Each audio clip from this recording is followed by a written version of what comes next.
Namaku Suzu. Aku putri Perdana Menteri, dijodohkan dengan putra Raja Yan. Kami menikah sesuai titah. Tapi tidak ada yang mengajariku bagaimana aku bisa mengembalikan hati suami yang telah pergi jauh ke wanita lain. Selama 3 tahun pernikahan kami, aku jatuh cinta pada pandangan pertama. Aku pernah berharap bisa hidup bahagia bersamanya. Tetapi fakta mengajariku, itu hal yang mustahil. Tubuhku tidur sendirian, jiwaku melayang-layang. Fuhan, suamiku mencintai wanita lain. Wang Linger, gadis manis yang tampak rapuh seperti kelopak bunga luhan, dan aku, istrinya yang sah, hanya menjadi bayangan dalam istana kecil ini. Aku mengurus segala hal di dalam istana, dan dia berkencan dengan kekasihnya. Sampai suatu malam musim gugur, aku yang lelah hati, lelah badan, jatuh sakit, napasku sesak, tubuhku panas seperti terbakar. Pelayanku memohonnya untuk mengunjungiku. Aku menunggunya. Aku ingin melihatnya yang terakhir kali. Dia tetap tidak ada. Ia sedang menemani Wang Linger menikmati bulan purnama. Dia tidak ada waktu untukku. Aku tersenyum saat mataku perlahan menutup. Kalau ada kehidupan berikutnya, aku tidak mau mencintaimu lagi. Angin Cipei selalu pahit, seakan membawa seluruh kelaparan dan peperangan dalam satu hembusan. Di tubuh baruku yang kurus, setiap dingin menerobos sampai ke tulang. Aku tergeletak di tanah, dunia di sekitarku samar. Tanah retak, rumput kering, dan langit senja yang memerah seperti darah lama. Tubuh ini, tubuh gadis yang kini kutinggali, disiksa, diikat, dibiarkan mati. Anak aku baru saja membuka mata dalam kegelapan itu. Aku hidup lagi, lalu surga memberiku tubuh baru. Dan nama yang sama, Sushua, ironis, indah. Seolah takdir ingin aku menyelesaikan sesuatu yang tertinggal. Aku mendengar derap kuda, keras, teratur. Seperti barisan baja yang menembus langit. Bayangan hitam tinggi turun dari kudanya. Langkahnya berat tapi tenang. Aku mencium bau logam, bau perang. Dan ketika mataku membuka sedikit, aku melihatnya. Seorang pria. Tidak, sebuah kekuatan. Wajahnya keras. Garis rahangnya tegas. Mata gelapnya seperti memotong senja. Zirah hitam menempel pada tubuhnya yang besar dan kuat. Menunjukkan ia telah hidup antara darah dan kemenangan. Fu Shuyi, ayah kandung suamiku dulu. Fu Han, sosok yang selama hidup pertamaku hanya kusaksikan dari kejauhan. Dalam upacara besar saat ia kembali dari perang, usianya mendekati 40. Tubuhnya di tempat perang, hawa membunuh melingkar di bahunya, namun mulutnya selalu dingin dan tenang. Raya Yan, panglima terbesar negeri. Tidak ada wanita di sisinya, tidak konselir, tidak ada senyum. Ia berjongkok, bayangannya menutupi matahari. Tangannya besar, hangat, kasar oleh pedang, menyentuh pelipisku. Masih hidup. Suara itu rendah, dalam, menggetarkan. Tubuh baruku terlalu lemah untuk bicara, tapi jiwaku bergetar hebat. Ia mengangkat tubuhku ke dalam dekapannya, seperti aku tidak berbobot sama sekali. Siapa kau? Untuk apa yang mereka lakukan padamu? Kata-katanya dingin tapi nadanya. Marah untukku? Untuk tubuh ini? Nggak tahu untuk ketiadaan dunia. Aku ingin bicara. Aku ingin bilang namaku. Tapi bibirku hanya bisa gemetar. Kui menegang. Sedetik. Hanya sedetik. Tapi aku merasakannya. Nama itu mengguncang sesuatu dalam dirinya. Nama yang sama dengan nama menantunya yang meninggal muda 3 tahun yang lalu. Ia tidak akan pernah mengira isi gadis sekarat ini adalah benar-benar mantan menantunya dulu. Zuxue, aku akan menyelamatkanmu. Aku hanya merasakan tubuhku jatuh lebih dalam ke dadanya. Lirah dingin, napas hangat. Jantung besar seorang raja berdetak tepat di telingaku. Ia memelukku lebih erat ketika tubuhku gemetar. Jangan takut, katanya rendah. Hampir seperti bisikan. Selama kau berada di tanganku, tidak akan ada yang menyentuhmu lagi.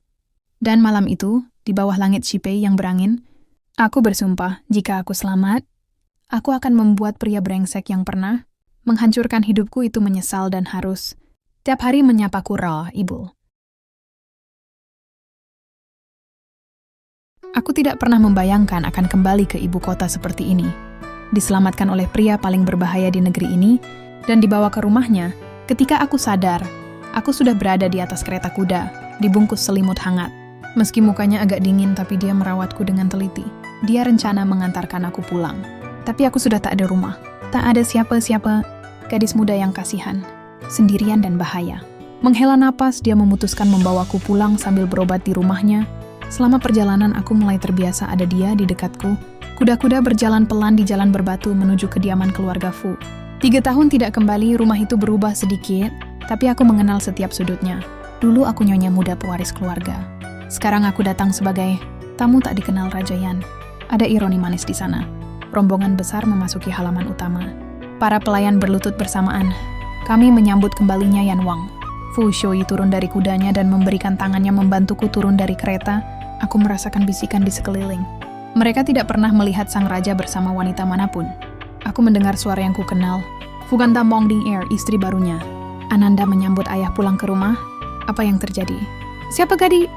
Kalimatnya terputus karena ia melihat wajahku. Wajah yang ada kemiripan 50% dengan wajah Susue istrinya. Aku menunduk dalam selimut. Hanya mata yang terlihat. Tapi itu cukup. Aku melihat tubuhnya menegang. Fu Shui tidak memberinya kesempatan bertanya. Dia akan tinggal di pavilion belakang. Siapkan tabib, jaga ketat. Nada itu final, tidak bisa diganggu. Pavilion belakang, tempat yang paling dekat dengan pavilion utama tempat tinggal Rajayan. Tubuh baru ini gemetar. Tetapi bukan karena dingin, karena tatapan pria itu. Ia berdiri di samping dipan, melepas sarung tangannya, mengambil mangkuk air hangat dan kain. Ia raja yang membasuh darah di pelipisku sendiri. Tangannya kasar dari pedang, tapi gerakannya hati-hati. Kau aman di sini, katanya pelan, seperti berbicara pada sesuatu yang sangat rapuh. Terima kasih, bisikku lirih. Ia berhenti sejenak, matanya mengarah padaku, seperti ingin membaca isi hatiku. Siapa yang mencelakai dirimu? Aku menunduk. Jika aku bicara terlalu cepat, masa laluku akan terungkap. Jika aku berbohong, ia akan mengetahuinya. Aku tidak tahu, jawabku pelan. Itu bukan kebohongan, dan entah kenapa, ia tampak khawatir. Karena itu, jantungku berdetak sangat keras. Malam itu, ketika tabib sudah pergi dan pelayan keluar, aku sendirian bersamanya. Ia duduk di sisi dipan, tidak pergi. Ia mengangkat selimut hingga menutupi pundakku. Tidurlah. Anda juga? Tanyaku tanpa pikir. Ia memejamkan mata sejenak seolah menahan sesuatu yang tidak boleh terucap. Jika kau meminta aku tetap di sini, aku akan tetap. Tubuhku panas, tidak karena demam. Suara bariton rendah itu mengiris langsung ke dada. Beberapa detik tidak ada suara, hanya napas kami. Dekat, intim. Lalu ia berdiri perlahan, memadamkan lampu minyak. Aku di pavilion sebelah. Jika kau memanggil, aku akan datang. Pintu tertutup lembut, tapi kata-katanya tertinggal di udara. Jika kau memanggil, aku akan datang.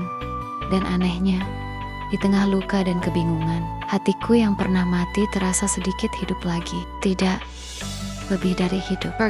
Keesokan pagi, saat aku membuka mata, sinar matahari masuk lewat tirai tipis. Lalu suara langkah berat mendekat. Pintu kamarku terbuka. Dan yang masuk adalah Rajayan dengan semangkuk sup hangat di tangannya. Ia sendiri yang membawanya. Pria paling berkuasa di wilayah barat ini. Tiap hari membawakan makanan untukku. Bangunlah.